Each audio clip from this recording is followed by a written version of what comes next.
Hello student, आज हम पढ़ेंगे चैप्टर द पेनिसुलर प्लेट्यू। तो इस टॉपिक को जो जियोग्राफिकली अगर हम देखें, फिजियोग्राफी जो हम पढ़ते हैं, थर्ड टॉपिक है इसका, मेजर फिजियोग्राफी डिवीजन का थर्ड। अभी हम प्रीवियस में पढ़ चुके हैं हिमालय माउंटेन्स, नदर्न प्लेन्स। अब पढ़ेंगे द पेनिसुलर प्लेट्यूज। अब पेनिसुलर और प्लेट्यू क्या होते हैं, इस वर्ड को ही पहले हम अंडरस्टैंड कर लें। पेनिसुलर क्या है, इसको समझ लीजिए पहले। पेनिसुलर को समझने के लिए अगर आप देखते हैं कि जो मैप है, मैप की जो नीचे वाला साउदर्न वाला जो पार्ट है ये है। अब इसके आप देखेंगे 3 साइड वाटर बॉडीज हैं। अब 3 साइड वाटर बॉडीज हैं, दैट मीन्स इसको हम बोल सकते हैं पेनिसुलर क्या होता है। Peninsular an area of land that is almost surround by water, यानी जिसके सराउंड क्या होता है, एक लैंड का है। ये मैप है, मैप के अंदर जो ये यहाँ पे आप साइड में देखोगे तो ये सराउंडिंग में क्या है, वाटर से है, घिरा हुआ है। 3 साइड्स हैं जो वाटर्स हैं। अगर हम इसे मैप से समझे पेनिसुलर को, तो आप देख सकते हैं कि मैप के अंदर इसकी जो स्ट्रक्चर है वो किस साइड का दिया है, ये आप देख सकते हैं। ये 1 2 और ये नीचे 3 इंडियन ओशन है नीचे यहाँ पे, और यहाँ पे आप देख सकते हैं अरेबियन सी है, यहाँ पे है बे ऑफ बंगाल। तो बे ऑफ बंगाल, अरेबियन सी और इंडियन ओशन यहाँ पे है सराउंडिंग बाय वाटर। एक लैंड है, ये जो लैंड है और इसके सराउंडिंग बाय वाटर, तीनों तरफ पानी होता है, पानी से घिरा होता है लैंड। तो इसे हम कहते हैं पेनिसुलर। तो उसके बाद अगर हम समझे कि भाई इसी तरीके से हम समझेंगे प्लेट्यू क्या है। तो पेनिसुलर क्लियर हो गया स्टूडेंट्स। अब देखेंगे प्लेट्यू क्या है। प्लेट्यू मीन्स होता है कि जो एक टेबल लैंड है उसका जो सरफेस है, जैसे कि आप अपने टेबल ही समझ लीजिए, उसका जो सरफेस है बिल्कुल क्या होता है, प्लेन होता है, यानी जमीन से थोड़ा सा उठा हुआ। ये देख रहे हो, जमीन से थोड़ा सा उठा हुआ है। ये जो नीचे लैंड है और लैंड के ऊपर जो ये सरफेस है थोड़ा सा उठा हुआ है, क्योंकि हिमालय से थोड़ा ऊंचा होता है। तो हिमालय के अकॉर्डिंग अगर हम इसे कंपेयर करते हैं तो ये थोड़ा सा उठा होता है लैंड से, और इसका जो सरफेस होता है बिल्कुल प्लेन होता है। Peninsular plateau stable land compose of the old crystalline. अब इसकी जो ऊपर की ये जो लेयर होती है वो किससे बनी होती है स्टूडेंट, तो हम यहाँ पे पढ़ेंगे क्रिस्टलाइन से, इग्निशियस से, मेटामॉर्फिक रॉक से। तो क्रिस्टलाइन क्या होती है, क्रिस्टलाइन पार्टिकल्स होते हैं सॉइल के छोटे छोटे, और इग्निशियस क्या होती है, जो वॉल्केनिक एरप्शंस होता है उससे निकलने के बाद जो ऊपर की लेयर होती है वो ठंडी हो जाती है, वो इग्निशियस होती है। मेटामॉर्फिक रॉक मीन्स होता है जब इग्निशियस रॉक पे ऊपर जो लेयर होती है मेल्ट होने के बाद, जब वॉल्केनिक इरप्शन होता है और वो कूल हो जाती है, तो ऊपर से हीट और टेम्परेचर, धूप पड़ती है, हवा पड़ती है, तो वो चेंजेस आते हैं इग्निशियस रॉक में, तो वो मेटामॉर्फिक रॉक्स बन जाती है। तो इनके कंपोज करके कंपोनेंट से जो ऊपर का सरफेस बनता है वो हमारा प्लेट्यू की लैंड का लेयर होती है। अब ये बनती कैसे, ड्रिफ्टिंग ऑफ गोंडवाना से। अब जब गोंडवाना आपने देखा था कि किस तरीके से वो क्या करता है स्टूडेंट, जब अलग होता है यानी ड्रिफ्ट से, ड्रिफ्ट होने के बाद गोंडवाना जो एक लैंड है उससे इंडो ऑस्ट्रेलियन प्लेट जब ड्रिफ्टिंग करती हैं, आगे की साइड ड्रिफ्ट करेंगी यानी बढ़ना स्टार्ट करती हैं।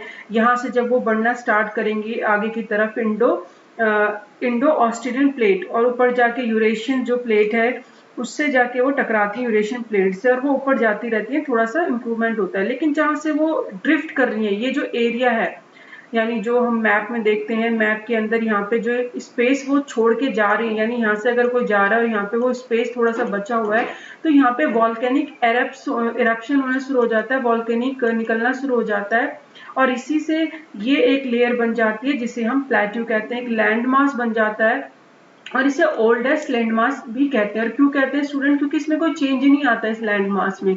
क्यों नहीं आता, क्योंकि जिस तरीके से यहाँ पे ये ड्रिफ्टिंग कर रहा है ऊपर की तरफ गोंडवाना लैंड से, जब इंडो ऑस्ट्रेलियन प्लेट मूव करती है तो इसमें तो चेंज आ जाता है ऊपर के लेयर में। जैसे हिमालय है, थोड़ा थोड़ा राइज होना शुरू होता है, यानी कि बहुत ज्यादा एक ये ऊंचा होना शुरू हो जाता है, चेंज आते हैं। इसमें भी बहुत टाइम लगता है चेंज आने में, जो हमें नहीं पता चलता इतनी इजिली से। लेकिन यहाँ की सॉइल में भी चेंज आता है, लेकिन यहाँ चेंज नहीं आता, इसे हम ओल्ड मास लैंड कहते हैं, क्योंकि यहाँ पे जो एक बार लेयर बन जाती है, जो ओल्ड सॉइल बन जाती है, प्लेट्यू बन जाता है सॉरी, तो वो क्या होता है, वो चेंज नहीं होता, इसलिए हम उसे ओल्ड लैंड मास कहते हैं। तो आपने देखा किस तरीके से प्लेट्यू कहाँ पे इसका प्लेस है, आप मैप में देख सकते हो, साउदर्न के एरिया में है। ऊपर का जो ये यहाँ पे क्यू बना और क्रिस्टलाइन इग्निशियस मेटामॉर्फिक रॉक से बना हुआ है। गोंडवाना लैंड से जब Indo Eurasian Indo Australian plates अलग होती हैं तो वहाँ पे स्पेस बचता है, वहाँ पे वॉल्केनिक इरप्ट होता है और उससे ही वो ओल्डेस्ट लैंडमास बनता है।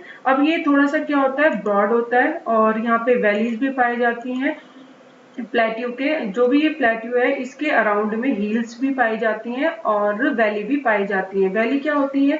वैली होती है स्टूडेंट जब दो माउंटेन है, यहाँ दो हिमालय हैं और उसके बीच का जो सरफेस यहाँ पर है तो वो वैली होता है, जहाँ से कि पासिस होता है, यानी जिससे हम जा सकते हैं, वो एक ऐसा वे होता है। अब the plateau consist of two broad division. अब जो ये प्लेट्यू है ट्राइंगल की शेप का, इसको हम दो पार्ट में डिवाइड करते हैं इजिली अंडरस्टूड करने के लिए। अब जो ये डक्कन प्लेट्यू है इसका एक पार्ट है peninsular plateau lying to the north of, यानी इसको एक को तो हम कहते हैं सेंट्रल हाईलैंड और एक को हम कहते हैं डक्कन प्लेट्यू। दो प्लेट्यू हैं और दोनों प्लेट्यू को हम अंडरस्टैंड करेंगे मैप से, सेंट्रल हाईलैंड और डक्कन प्लेट्यू। तो सेंट्रल हाईलैंड का जो पार्ट है वो ऊपर वाला पार्ट है, यानी अगर हम बोलें स्टूडेंट्स की ये एक, चलो एक एग्जांपल लेते हैं हेमिस्फीयर का, इसको अगर हम डिवाइड करते हैं, नीचे वाला पार्ट हो गया और ये ऊपर वाला पार्ट है। तो अब जो अब ऊपर है ये यहाँ पे एक सेंटर है ऊपर वाला, और ये प्लेट्यू के ऊपर वाले पार्ट को हम कहेंगे सेंट्रल हाईलैंड और डक्कन प्लेट्यू नीचे वाला। ये जो बाउंड्री है इसको हम मानते हैं नर्मदा रिवर। अब ये नर्मदा रिवर जा रही है तो नर्मदा के नॉर्थ में, यानी ऊपर वाला नॉर्थ हो गया और नर्मदा का नीचे वाला साउथ हो गया। तो नर्मदा के नॉर्थ में मालवा जो पाया जाता है, मालवा प्लेट्यू पाया जाता है, उसको हम सेंट्रल हाईलैंड कहते हैं और मेजर एरिया है मालवा प्लेट्यू का, एक बहुत बड़ा पार्ट है। तो इसीलिए हम इस एरिया को क्या कहते हैं, यहाँ जो नर्मदा रिवर के पास जो मालवा पाया जाता है, प्लेट्यू पाया जाता है, वो सबसे बड़ा है और बहुत ज्यादा इसका एरिया मेजर है। तो इसीलिए हम इसे सेंट्रल हाईलैंड भी कहते हैं ऑन द साउथ। यानी ऑन द साउथ किसके साउथ में है कि जो यहाँ पे विंध्यालय रेंज दे रखी है, और अगर आप देखेंगे अरावली नॉर्थ वेस्ट में है। अब अरावली रेंज कहाँ पाई जाती है और विंध्या रेंज क्या है सेंट्रल हाईलैंड की, ये हम मैप से समझेंगे ताकि आप यहाँ तक इसको समझ सकें, इजिली आपको अंडरस्टूड हो।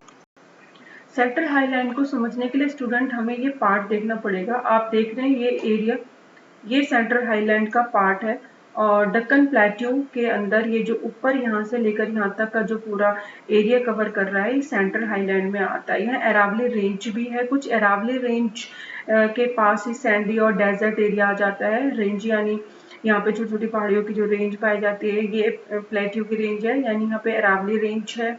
अब जो यहाँ पे आपने क्वेश्चन में वो रीडिंग करते हुए मैंने आपको बताया था नर्मदा है, नर्मदा के ऊपर अगर जो सेंट्रल हाईलैंड है वो पार्ट है, तो यहाँ पे आप देख सकते हैं फिगर के अंदर ये नर्मदा जा रही है, नर्मदा बीचों बीच में से जा रही है और ये ऊपर हम कहें ये नॉर्थ हो गया इसका, और नर्मदा के नीचे में ये सतपुरा रेंज है साउथ में हो जाती है। तो अब इस फिगर में आप देख सकते हैं कि मालवा प्लेट्यू ये है, मालवा प्लेट्यू से पहले यहाँ पे नर्मदा के ऊपर विंध्या रेंज कहाँ पर है, ये नॉर्थ की साइड है, नर्मदा की नॉर्थ में, और फिर यहाँ पे है मालवा प्लेट्यू, यानी ये विंध्या के नॉर्थ में। और अगर हम इसको बोलें अब known as a central highland, तो ये पूरा एरिया जो है ये यहाँ से यहाँ तक का सेंट्रल हाईलैंड है, नर्मदा के नीचे और नर्मदा के ये नर्मदा के ऊपर वाला, सॉरी नर्मदा के ऊपर वाला। अब अरावली रेंज भी आपने देखी है नॉर्थ वेस्ट की साइड में, ये नॉर्थ वेस्ट का मार्जिन आता है। उसके बाद हम देखेंगे यहाँ पे सैंडी और डेजर्ट एरिया तो पाया ही जाता है।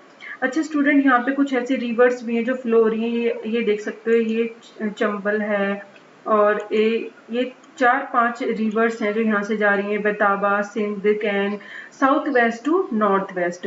अब ये साउथ से यहाँ इस साइड में क्यों जा रही है, नॉर्थ ईस्ट की साइड जा रही है, देखो यहाँ से सारे, अगर आप देखेंगे यहाँ पे जो ये फ्लो हो रही है तो साउथ से यहाँ से ये फ्लो करते करते करते तापे भी आप देख सकते हैं यहाँ पे, यहाँ से रिवर जो है फ्लो करके किस साइड जाती हैं, ये फ्लो कर रही हैं नॉर्थन की साइड में फ्लो करना शुरू करती हैं।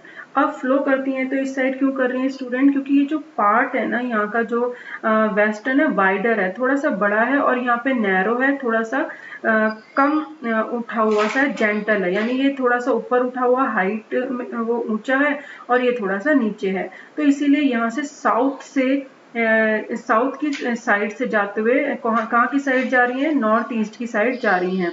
तो नॉर्थ एंड ईस्ट की साइड हो गया, और ये इंडिकेट करता है स्लोप को। स्लोप यानी इंडिकेट करना, यहाँ ऊंचा और यहाँ पे नीचा। जैसे कि आप देख भी सकते हो कि इसका कितना एरिया है, और यहाँ पे छोटा नागपुर का जो एरिया है, यहाँ पे सेंटर ईस्ट वर्ड का कितना छोटा सा एरिया है छोटा नागपुर का। यहाँ पे आप देख सकते हो कि जो ये पार्ट जा रहा है वेस्ट से और ईस्ट से साइड में, जो सेंट्रल हाईलैंड है, और वाइडर इसकी नैरो ईस्ट आप देख सकते हैं extension.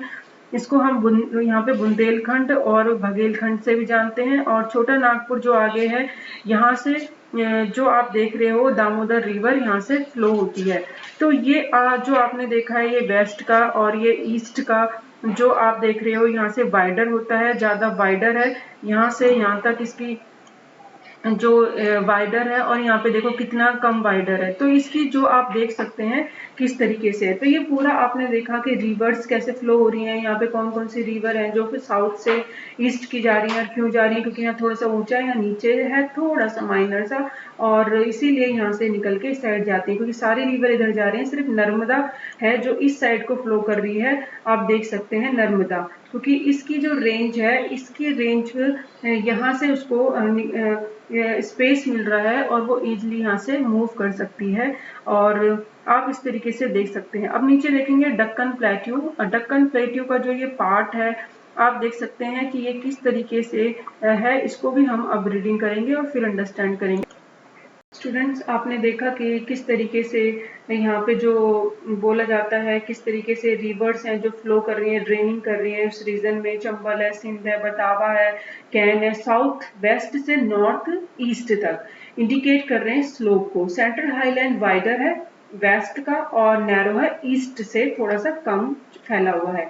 Eastern word extension plateau जो है, लोकली उसे हम बुंदेलखंड बघेलखंड भी कहते हैं, जो छोटा नागपुर के पास में है। और मार्क्स एंड द फर्दर, और थोड़ा सा जो एक्सटेंडेड बढ़ जाता है वहाँ इसकी साइड है, वहाँ पे ड्रेन होती है दामोदर रिवर। अब हम पढ़ेंगे डक्कन प्लेट्यू। डक्कन प्लेट्यू जो नीचे ट्राइंगल का लैंड मास बना हुआ है, आप उसको देख सकते हैं इस तरीके से, जो ये मैप भी है, और उसको समझ सकते हैं। तो यहाँ से एक river south of the river Narmada है, जो कि सिर्फ एक रिवर है नर्मदा जो साउथ की तरफ जा रही है। बाकी सभी रिवर्स आपने देखी थी कि वो साउथ से ईस्ट की तरफ जा रही हैं। अब ये जो है सतपुरा रेंज है, उसी के नीचे आपने देखा, अभी मैप में हम फिर से पढ़ेंगे। सतपुरा रेंज है इसके नर्मदा के नीचे है, जिसे हम कह सकते हैं कि वो उसके साउथ में है। वहां पे अब आप देखो कि ब्रॉड सा बेस है। जैसे कि अगर यहाँ मैं बोलूँ, यहाँ एक बेस बना हुआ है, एक बेस है, इसके ऊपर का जो ये पार्ट है, यानी जो अगर हम इसको बोले ये किससे बना हुआ है, जो ये बेस है इसके ऊपर का पार्ट किससे बना हुआ है, तो यहाँ पे बोल सकते हैं महादेव, कैमूर हिल्स है, और मैकल रेंज है, जो ईस्टर्न एक्सटेंशन की तरफ है, जो आप देख सकते हैं किस तरीके से है यहाँ पे।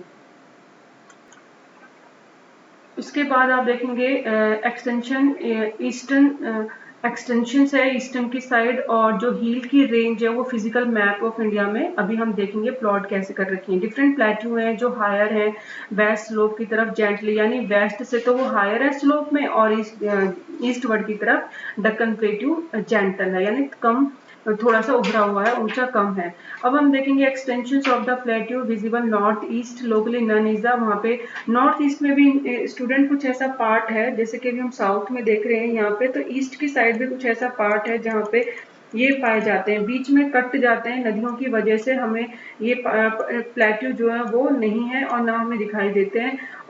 तो इसीलिए कट होने की वजह से यहाँ पर क्या है, फिर मेघालय के पास असम के नीचे कुछ ऐसी मेघालय प्लेट्यू जहाँ पे ये पाए जाते हैं। कार्बी एंगलोंग प्लेट्यू है, नॉर्थ झज्जर हिल है, और इसी तरीके से छोटा नागपुर प्लेट्यू सेपरेट हो जाता है, इससे यहाँ छोटा नागपुर है। और यहाँ पे आपने ईस्टर्न में देखा ये और हिल्स हैं जो कि मेघालय प्लेट्यू की के अंदर ही हैं। और यहाँ पे 3 प्रोमिनेंट रेंज है वेस्ट से ईस्ट की ओर, घारो, काशी और जंती, जो कि आप मैप में देखेंगे असम के पास ही नीचे की साइड में हम मैप में ये देखेंगे डक्कन प्लेट्यू की प्लेस कहाँ पर है। दक्कन प्लेट्यू को हम अंडरस्टूड करने के लिए इस मैप को देखेंगे। सब जो सतपुरा रेंज है, जैसे कि आप देख रहे हो, ये एक ट्रायंगल की शेप में प्लेट्यू कलर्ड भी है, ये आपको दिखाई दे रहा है। यहाँ से पूरा ट्रायंगल की शेप में जा रहा है। नर्मदा के नीचे जो साउथ में सतपुरा रेंज है, अब ये ऊपर की एक बेस है, और बेस पे यहाँ पे कौन कौन सी महादेव हिल है जो पाई जाती हैं, और कैमूर हिल है, और मैकाल रेंज है जो यहीं पे पाई जाती है और ईस्ट की तरफ फैली हुई है, एक्सटेंशन है जारी करते हुए दिखा रही है। उसके बाद दक्कन प्लेट्यू जो है यहाँ से हायर है, और यहाँ पे थोड़ा सा जेंटल है, कम उभरा हुआ है। अब ये कुछ आप देखोगे यहाँ पे जो रिवर फ्लो हो रही है, रिवर फ्लो होने की वजह से यहाँ छोटा नागपुर के बाद यहाँ तक का आपको कोई भी ऐसा एरिया नहीं दिखाई दे रहा कि जिसकी वजह से आपको यहाँ पे प्लेट्यू नजर आए, क्योंकि जो रिवर जाती हैं वो कट कर देती हैं। यहाँ से ऐसा रास्ता बन ही नहीं पाता कि रेंज बने या हमें दिखाई दे। तो फिर यहाँ पे आगे जाके देख रहे हो आप, कार्गो काशी जानती हैं जो कि रेंज है, यहाँ पे दिखाई दे रही है मेघालय में, ये मेन है जो है। उसके बाद असम के नीचे भी कुछ ऐसी है, असम के नीचे जो कि यहाँ पे है, हिल्स पाई जाती हैं प्लेट्यू की, ये आप देख सकते हैं। तो मेघालय में पाई जाती है, ईस्टर्न वाले पार्ट में पाई जाती है स्टूडेंट। अभी आपने साउथ देखा, और साउथ के बाद आपने यहाँ वेस्टर्न रेंज देखी है, और वेस्टर्न रेंज यहाँ पे देखने के बाद आपने ईस्ट के पार्ट में भी देखा है कि कुछ ऐसी रेंज है जो ईस्ट में भी प्लेट्यू पाए जाते हैं। तो आपने इसको देखा किस तरीके से प्लेट्यू पाए जाते हैं। तो ये दक्कन प्लेट्यू है, और उसके नेम्स हैं जो यहाँ पे है, कारो है, और जान जंती है, और काशी है, ये हिल्स के नेम है। यहाँ पे भी रेंज है जो एक बेस बना हुआ है ट्रायंगल का, ट्रायंगल के बेस के ऊपर सतपुरा, और बेस के ऊपर, यानी जो ट्रायंगल की अगर हम बोलें, जो ये ट्रायंगल पूरा बना हुआ है, आप इसको देख सकते हैं, इससे लाइन को देख रहे हो, ये दो लाइन, और ये बेस है, और बेस के ऊपर भी यहाँ पे हिल्स पाई जाती है, रेंज पाई जाती है। तो ये पूरा दक्कन प्लेट्यू है, कैसे बना स्टूडेंट्स, इसको, इसमें कौन कौन से हिल्स हैं, और अगर रिवर्स निकलती हैं तो किस साइड को फ्लो करती हैं, और किस तरीके से इनको बोला जाता है। जैसे यहाँ पे कौन सी रेंज है, यहाँ पे कौन सी रेंज है, ये वंदिया है या सतपुरा रेंज है, ये मालवा प्लेट्यू पाया जाता है, ऊपर का सेंटर है, नीचे का दक्कन प्लेट्यू है। तो इस प्लेट्यू को हम किस नाम से बुलाए जाते हैं, ईस्टर्न में भी पाया जाता है। यहाँ पे कौन कौन सी रेंज पाई जाती है, रावली रेंज कहाँ पाई जाती है, ये स्टूडेंट आपको वर्क अपने ऊपर थोड़ा सा करना पड़ेगा, और एक एक डाउट को क्लियर करके अंडरस्टैंड करना पड़ेगा, ताकि आपका टॉपिक क्लियर हो सके। नेक्स्ट टॉपिक में स्टूडेंट हम पढ़ेंगे वेस्टर्न घाट और ईस्टर्न घाट में दोनों में डिफरेंस क्या है, ताकि आप समझ सकें कि ये जो वेस्ट में पाया जाता है और जो ईस्ट में पाया जाता है, हम इन दोनों को कैसे अंडरस्टूड कर सकते हैं। जो भी ये घाट पाए जाते हैं, और घाट समझेंगे क्या होता है। Thank you.